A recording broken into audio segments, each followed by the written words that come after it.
Now, to give us more perspective on this, we're being joined by Professor Glenn Deason, who's a professor of international relations at the University of Southeast Norway. He's joining us live on this broadcast.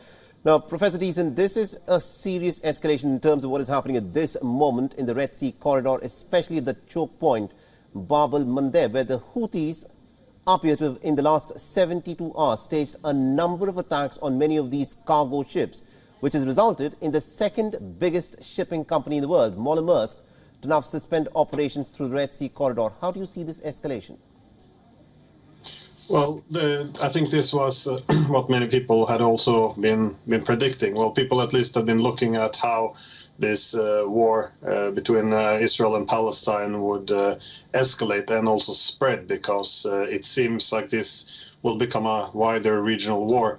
And obviously we see that the Houthis, Houthi-controlled Yemen, their actions are justified by them as a response to Israel's destruction of Gaza. So it's a way of displaying solidarity with Palestine, but also putting pressure on Israel to suspend its military operations there, which by putting a lot of economic pressure not just on Israel, but also what they see as the partners which are enabling Israel, because attacking these ships in the Red Sea, as you very correctly point out, this is a key important maritime corridor for international trade. So it's a pressure point which is quite effective in terms of putting pressure on Israel and the West. So I think that this again also has to be seen in view of the wider escalation, such as the attacks on U.S. occupation forces in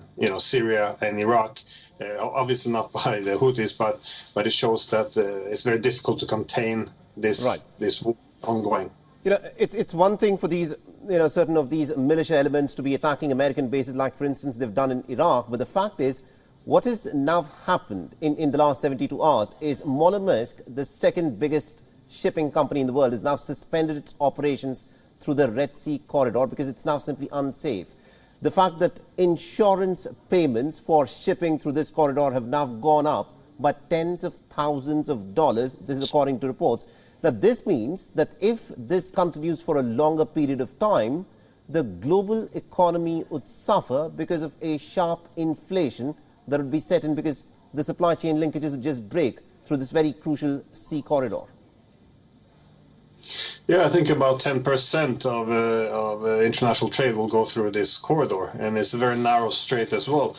So it's an important pressure point, which is why it's as a way of imposing a huge economic cost again on the entire world. So this is again seen to be something that they can do in order to put pressure on Israel and also its enablers, because they do recognize that the U.S. has limits in terms of how it wants to respond. Because obviously if the U.S. would attack Yemen, this would be quite problematic, because the Houthis, who seized control in Yemen, have largely been able to rally the country behind them due to foreign attacks, by foreign countries. Keep in mind that this country has been attacked by Saudi Arabia, supported by the U.S. and UK since at least 2015, in which many have called a genocide, and others have called, the UN at least have called it the worst humanitarian crisis in the world, before Gaza, which is why it's the poorest country in the Arab world. So this has been a huge problem for this for this country for a while. And Professor Deason, my final question to you is, we've heard from the Americans, they've said that they want to forge a international maritime coalition to deal with the Houthi threat in the Red Sea corridor. But the Saudis have said something very interesting. There has been a civil war in Yemen, as you pointed out, since 2015. The Saudis have been backing a particular faction in Yemen, but that was, of course, overthrown by the Houthis. The Americans would like to lean on the Saudis to try and discipline the Houthis. But do you think the Saudis would play ball with the Americans in this context? It's less likely. Again, this is how often the Americans work. They attack they're using proxies, and against Yemen, they, of course, for the past 8 years used the Saudis as their main proxy to attack Yemen.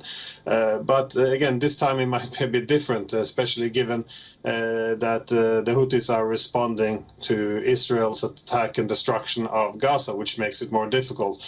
Furthermore, the problem obviously is that if the Saudis would go after Yemen now, or Houthi-controlled Yemen, then that would unravel the peace they have with Iran, and also the Houthis they do have drone capabilities and other weaponry to strike deep inside Saudi Arabia as well. So I guess the context of this, that they would not like to get involved in it, also given that the context is that this is an extension of Israel's war against Palestine. I think it would be very difficult to get the Saudis on board with this, and especially I think many are worried that this will further will expand it into a regional war, something that Saudis, I guess, would be quite cautious about.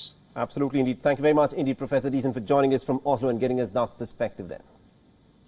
My pleasure.